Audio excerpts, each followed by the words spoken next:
Hello, hello, my meeting planner friends. Whether you're a meeting planner, whether you're someone at your company that's just been assigned to plan this meeting, or whether you're on a meeting planning committee or an event planning committee, this video is for you because I know and I honor how challenging planning a meeting can be, whether it's just a 1-hour standalone event or whether it's a multi-day conference. So I honor you, thank you, and bless you from the bottom of my heart for the work that you do. Now, I want to give you this video because I want to give you the 7 energies that I teach on stage, but I want to apply them to you as a meeting planner or in a meeting planner type of a role. So the 7 energies, we've probably already talked about this because you wouldn't be getting this video if we haven't already talked, because it's a little bonus that I like to give to my meeting planner buddies. But the 7 energies are vision, strategy, communication, relationships, confidence, creativity, and motivation. Those 7 energies work together to create flow, to put you in the zone, to make things faster, easier, more fun as you're going through them, as you're planning a meeting even, and you're applying these 7 to your own role. They're very, very powerful in how you look at a meeting. So I just want to give you just a couple of tips that you can use as you're planning a meeting, whether you hire me or not. These are just for you because I honor and know how challenging it can be, and I want to give you a few ways to be more resilient, be more energized, and really own that flow as you're going through the meeting planning process. So you can try this exercise. First, I want you to think about your meeting, the meeting that you're planning, whether it's that I might be at, whether it's a meeting that you're planning outside of that. And I want you to think about your vision for the meeting. What do you want the audience to take away? What do you want the energy word that people would describe the meeting as when they leave? What do you want them to feel and experience? What are the takeaways you want them to walk away with? That's the vision energy that you've just turned on just by thinking about that. Now, if you think of that vision, now you think of the strategic energy, the strategy energy that you have to turn on to actually make that vision real. That's the planning. That's everything that you're already doing. That's picking the speakers, the food, the venue, the handouts, who's going to speak from internal, who's coming from outside the industry. That's all the pieces that help make that vision real. So making sure that that vision is clear is really the first step to ensure that the plan even makes sense. So making sure that vision is clear, then the strategy energy gets turned on and ladders up to that. Once you have those 2 turned on, then we get to communication energy. And communication energy is how you're communicating out that vision and that strategy for your event or for your meeting. So when you communicate it out, how are you getting people excited about it? Are you asking your speakers like me to film promotional videos and welcome videos? I always offer that to every one of my clients. Not everyone takes me up on it, but they should, because it's another way to get the people excited in advance. Are you putting things out in social media? Do you have a hashtag? And I know a lot of that sometimes can be challenging if you have a smaller company or a smaller team to manage, but tap into your speakers and your sponsors to help drive some of that forward. Marketing can be put on them so that that communication out to the world is easier for you. Next, we have relationship energy. And relationship energy is critical because once you have the vision, the plan, and you're communicating it out to the world, you need to have the right people on board to actually execute and make the things happen that you want to have happen in that vision and plan.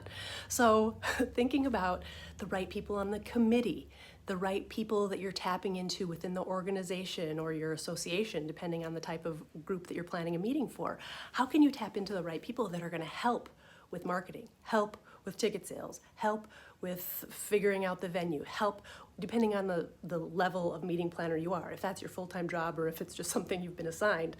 Finding the right people is key. So make a list of all your outstanding to-do items still for your vision and your strategy, and identify the right people to help you, because when you try to go it alone, it's so much harder, it's so much more stressful.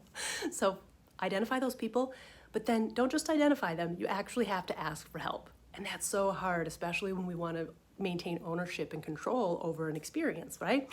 But if you've identified the right people, those relationships can help actually create an even better event or meeting. Okay, so that's relationship energy. Next, we come to confidence energy. This one is actually tapping into your own superpowers so that you can actually start doing the things in your vision and your strategy, so that you can start executing and managing the communication and the people.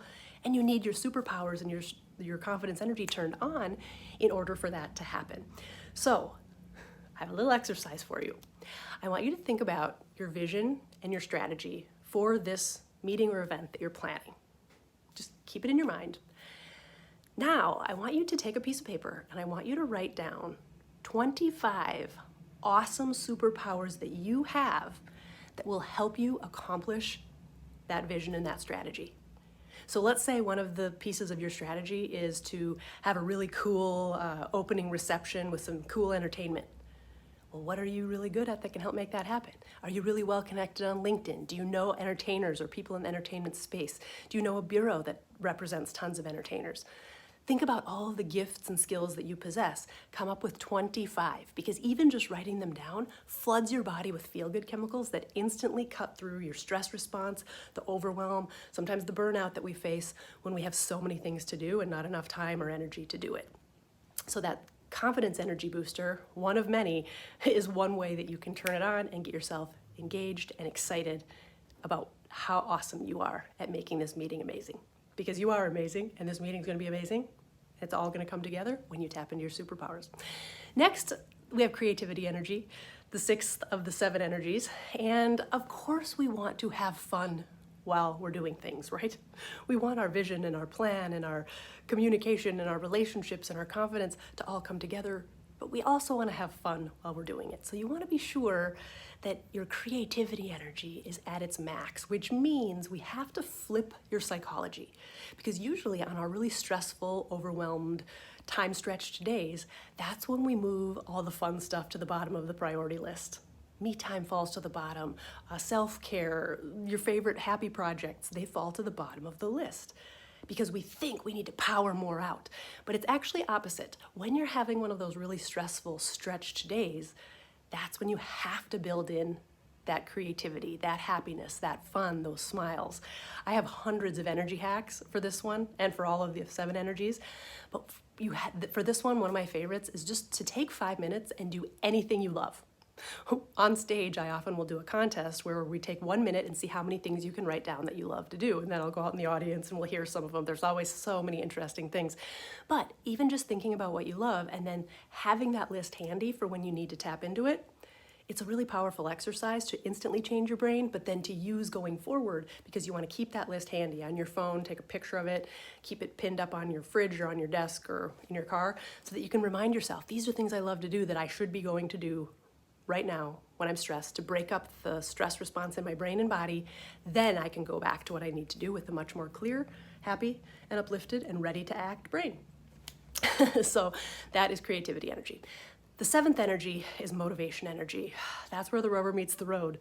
That is where you might have the best vision, the best strategy, you're communicating, you've got the best relationships, you're using your superpowers, and your confidence energy is turned on, you're having fun, but then you gotta actually do the work. You gotta kick yourself in the butt and you have to actually do the work. And that, my friends, is often the hardest part.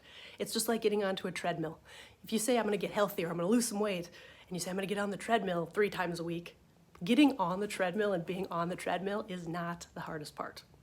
The hardest part is getting dressed, getting in the car and going to the gym or walking down the hall, and getting on to the treadmill.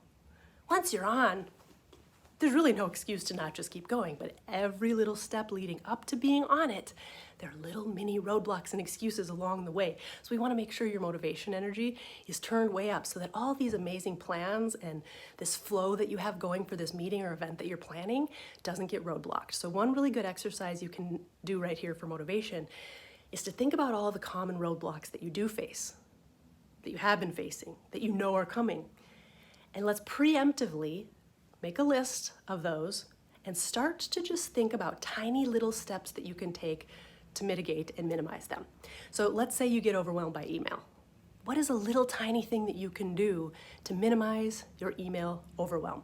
For me, right away in the morning, and this is opposite of what some people say, but for me, right away in the morning, I like to clear out my inbox of spam or quick responses.